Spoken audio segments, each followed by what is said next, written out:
I'm Jeff Altman, the Big Game Hunter.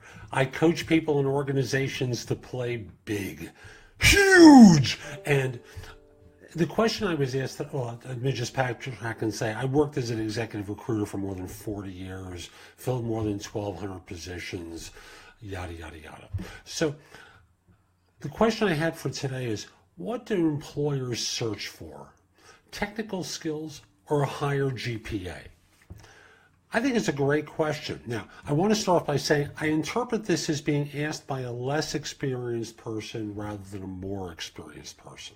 A more experienced person, it's rarely a consideration what their GPA is.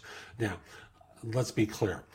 If this person has the right professional skills, and I'm going to go beyond technical skills here for a second, but assuming they have the right professional skills and experiences, things like the university and the GPA become the wow factor, that this person was bred for success. But for the average individual who's less experienced, I'm looking at this question and going, let's look at how a firm searches for someone. Because again, well, I'll come to resumes in a second, but if you're being sought, if someone is searching on a job board or on LinkedIn for you, they're doing the search based upon first the technical skill that the firm is looking for. And they're reading your profile or your resume in order to see that you have it. Then they're looking at the academics. Now, if you have academics first, it's only coincidental that they're looking there.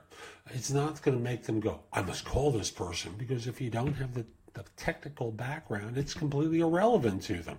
They have a need that needs to be met, and you have to have the skills and experience to meet it.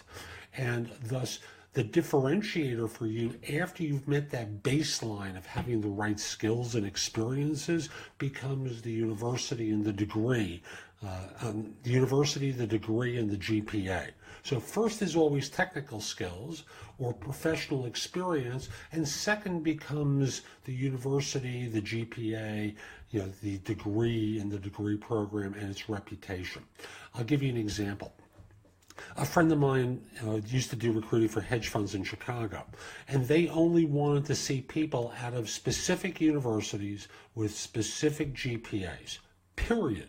Now, that's more the exception to the rule, but it exists, so I wanted to address that. So in answer to this question, it is always about the skill, particularly when you're less experienced. Again, it doesn't matter if we're talking about technical skills or, quote, professional experience. It always starts with that because they're searching and they're working with keywords in order to find you. Now, if you're submitting a resume, on the other hand, it's a little bit different because they're not searching.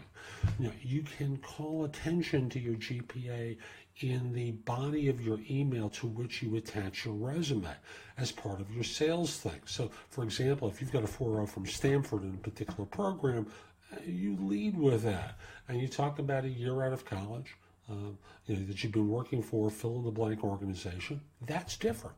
But for average Jane or Joe, it's always going to start off with skills. With skills and experience, and then secondarily go to GPA. Hope you found this helpful, and have a great day. Take care.